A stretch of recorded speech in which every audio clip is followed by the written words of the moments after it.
Welcome in, everybody. It's Victory Sunday. Maybe it's Victory Monday, whatever day you're listening to this show, which is the Lab, presented by our sponsor, Wolverine. We're celebrating, baby. We're celebrating.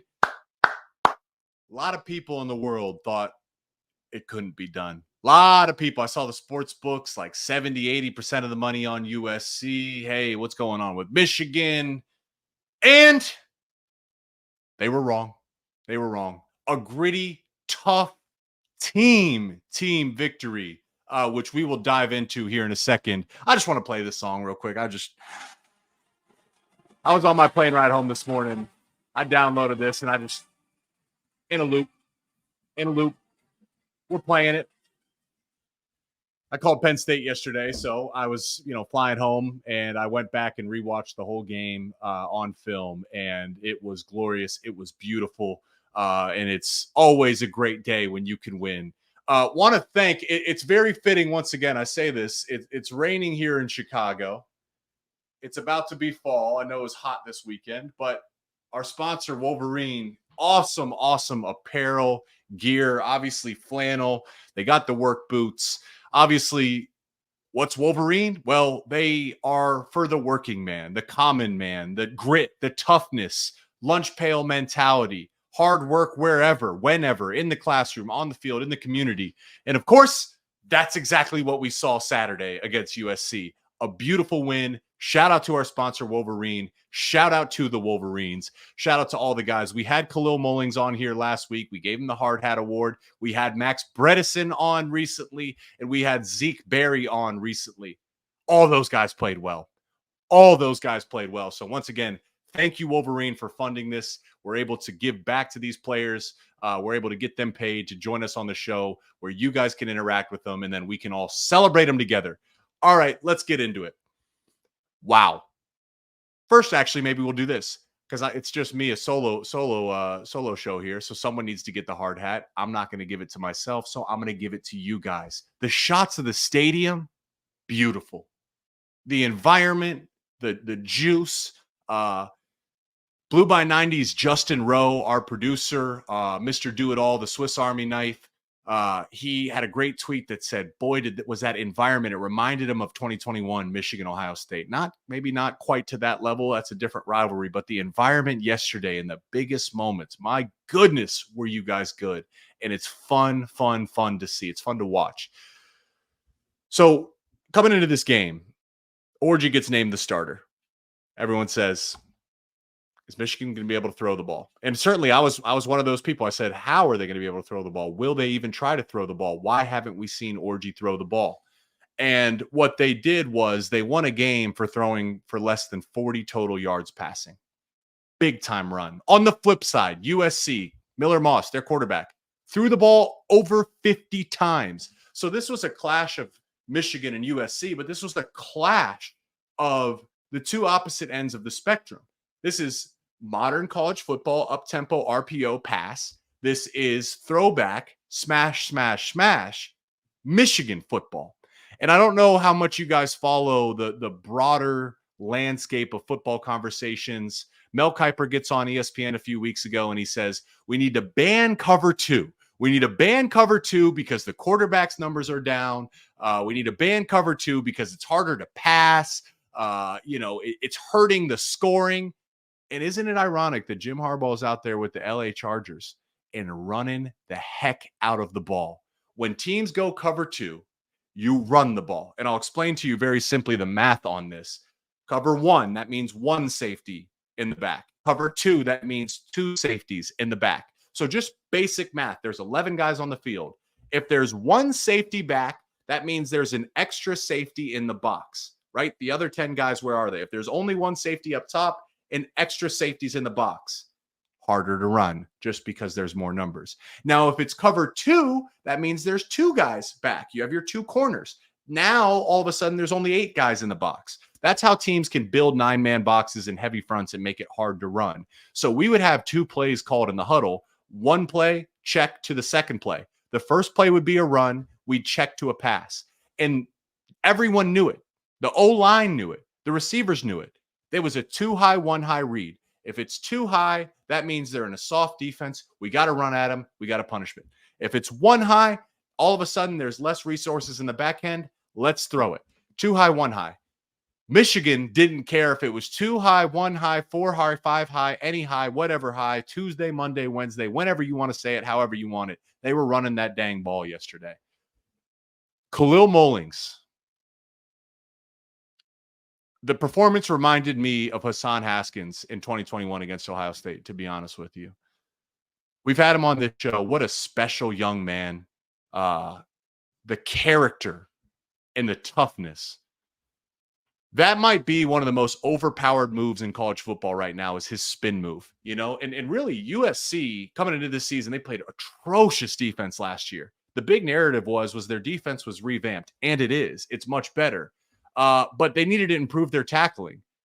On paper, they didn't tackle well yesterday. But what's funny is that big run that Khalil broke that ultimately led to the go-ahead game-winning touchdown. That was good form.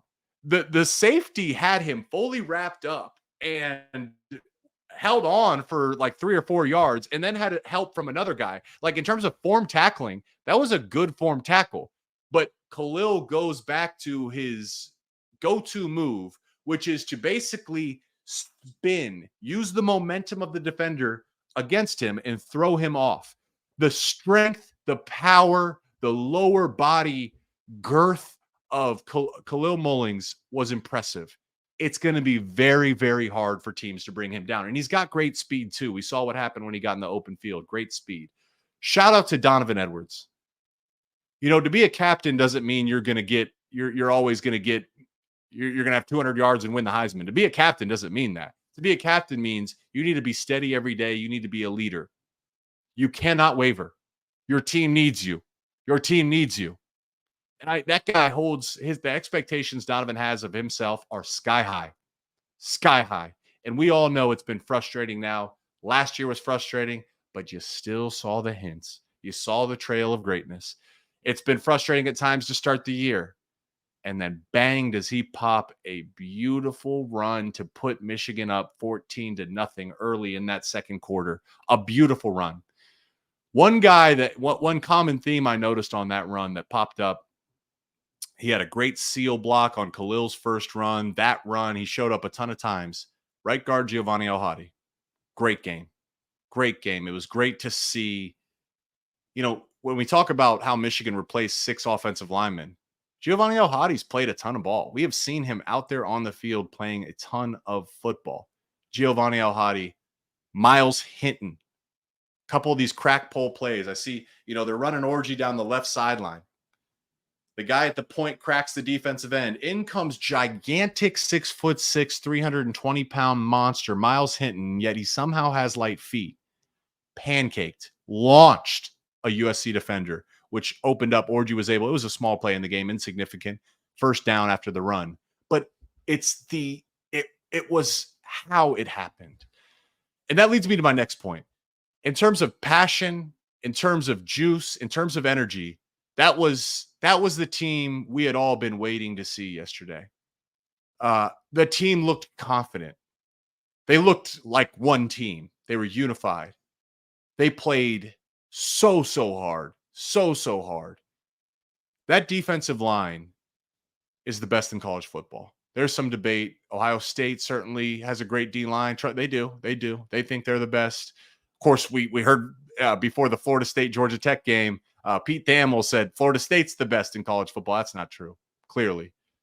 Yesterday, I see 2 first-rounders in Kenneth Grant and Mason Graham, and I see a guy in Josiah Stewart who is climbing up draft boards. I don't even know if I can say it anymore, but that guy's a first-round talent. I mean, seriously, I would not be shocked if he's a first-round pick, depending how he tests. Kind of quiet. He had a great productive career at Coastal Carolina, comes in at Michigan, and he's been nothing but spectacular. And he's making himself some serious dough. And we can't forget about Derek Moore. Another big guy, got his hand on a few balls. What was really beautiful, and I'm sure you guys can appreciate this, CBS, was broadcasting the game, did a great job because there was how many instances as I'm watching, Miller Moss, even if he doesn't get sacked, he's getting thrown down on the turf.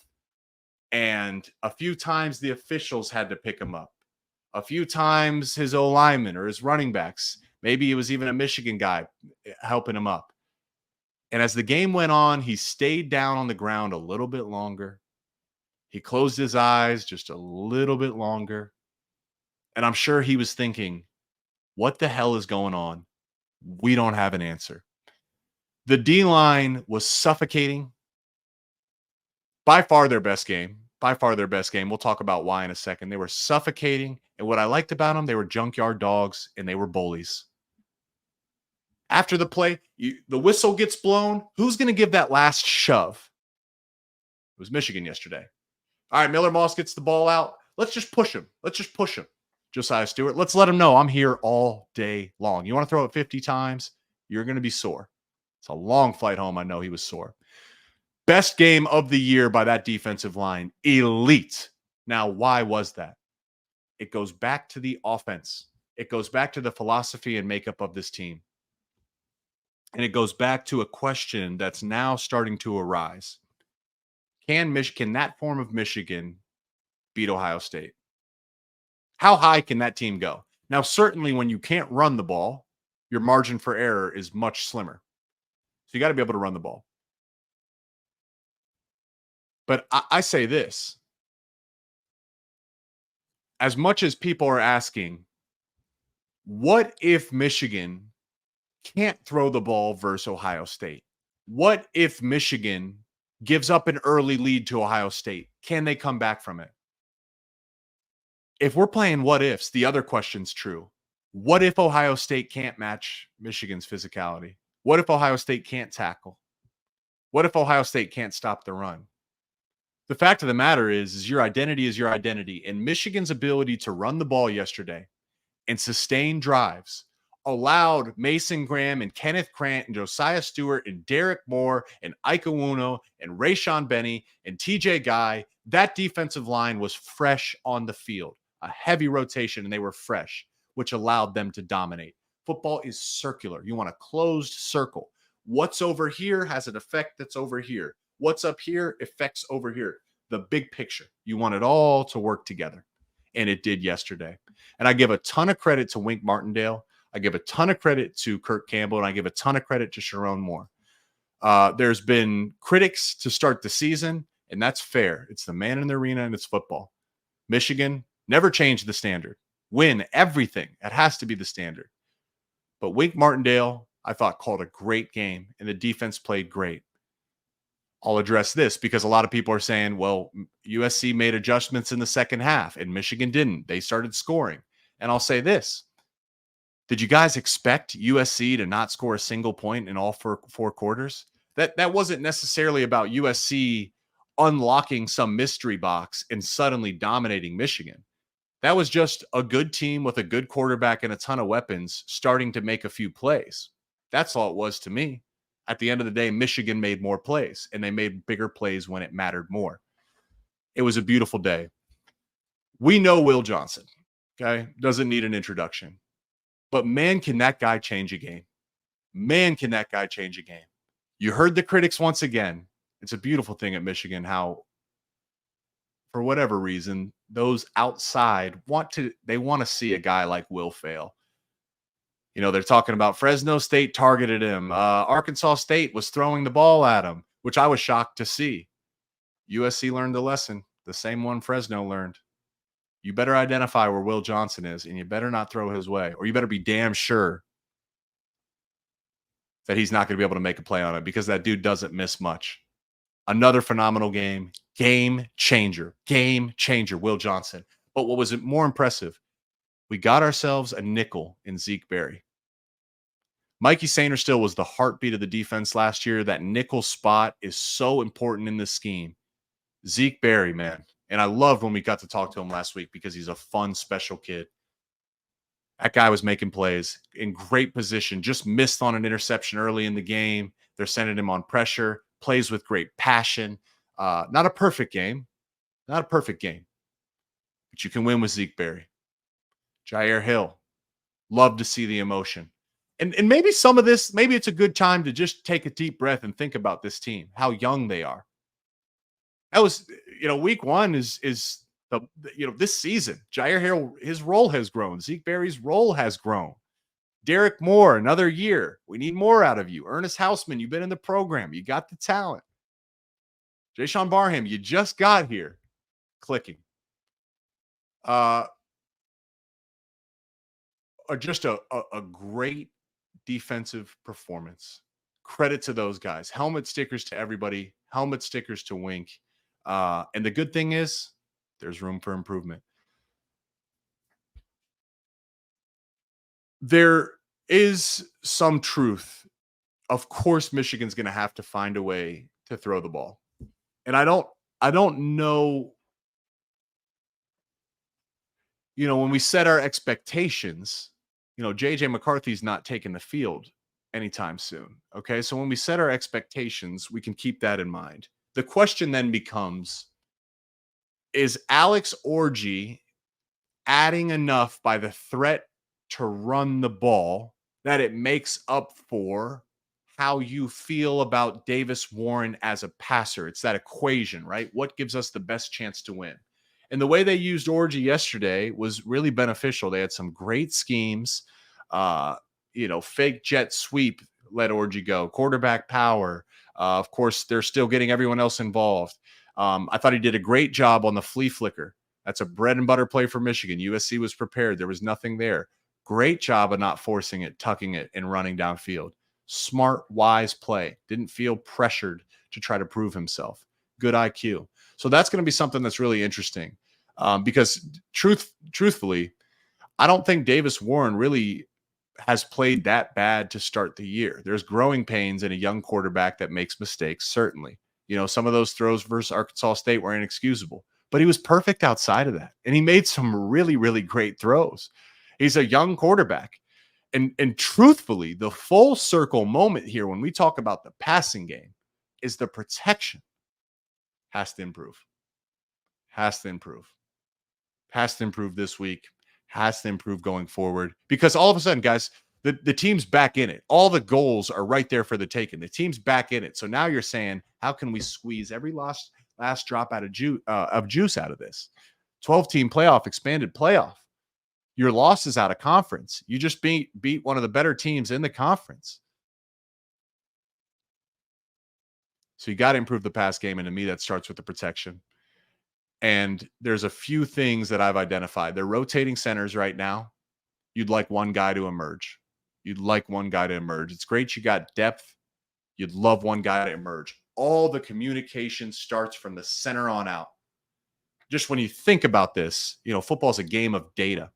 So when your center gets up to the line of scrimmage, you've watched film and practiced, you're anticipating and expecting to see something out of USC's defense or whoever's defense as a center. But then you get out there, and as the game goes on, maybe they're playing a 5-man front instead of a 4-man front. That changes everything from a run scheme. That changes everything in protection. Maybe they're playing 2 high or 1 high. That changes everything, as we talked about. So the center is gathering data and communicating calls out to everyone, including the quarterback. So when you're rotating centers, you lose some of that advantage of data collection by that specific position. It's key. Again, you'd like to see someone emerge. Evan Link, the right tackle. There's some good on tape, man. There's some good on tape. That's a big, strong, physical boy. A man. Big, strong man. Got to get more, though. Got to get more. Don't have to say this in a negative way or in a harmful way, but the standard's high.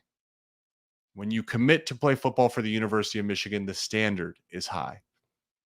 When I was playing, no one in the media could say something that I wasn't going to say about myself. If I drop the pass, I need to catch the ball. I need to get on the jugs. If I miss the block, I need to be better. Evan Link has got to be better. He's got to be better. I know Sharon Moore thinks he's special, recruited him, clearly has the physical tools. That's one of the big areas of improvement here. And off of that, the running backs in protection need to be better. That was one thing. Blake Corum was one of the best pass pro backs I've ever seen, and it's very complex. Maybe let me know in the comments here. If you guys want me to break down and kind of explain how pass protection works with the running backs, I can absolutely do that, but I won't go too deep in the X's and O's unless you want to. Okay, so if you say, hey, Jake, please break down running back protection, I'll do it in the next video.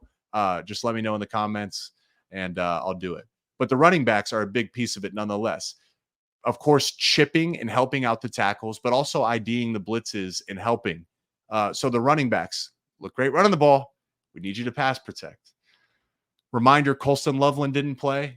Will be advantageous, of course, when he gets back and he's fully healthy. But I love what I see out of Marlon Klein. Uh, my goodness, the unsung hero once again, Max Bredesen, pancake on the final play of the game. It was very fitting. The very first play of the game, they're an strong pistol, and Max Bredesen is in a freaking Olympic sprinter stance. That's an insignificant play. No one's going to put it on the highlight tape. That dude ran 10 yards full speed as fast as he could right at the linebacker for USC. And the mental part of football is beautiful because that linebacker then had to answer a question that was presented to him. Am I willing to match that physicality for the next 60 minutes of football? That's what Max Bredesen brings to this offense.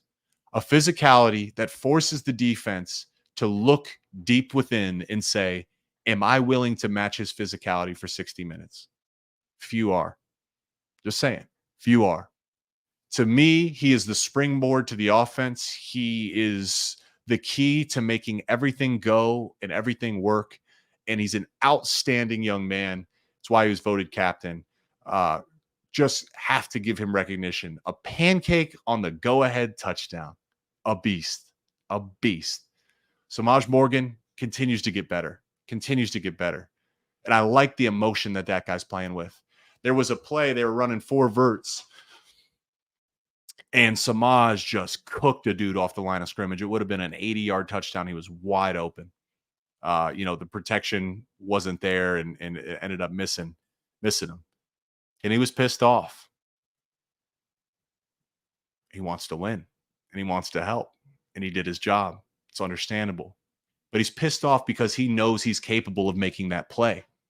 It's a beautiful thing. He's really, really emerging. Who's next? And it's a little here, a little there, right? Where's it got to come from? I don't know. Everywhere. The protection has to be a little bit better. The receivers have to get to their spots sooner and separate more.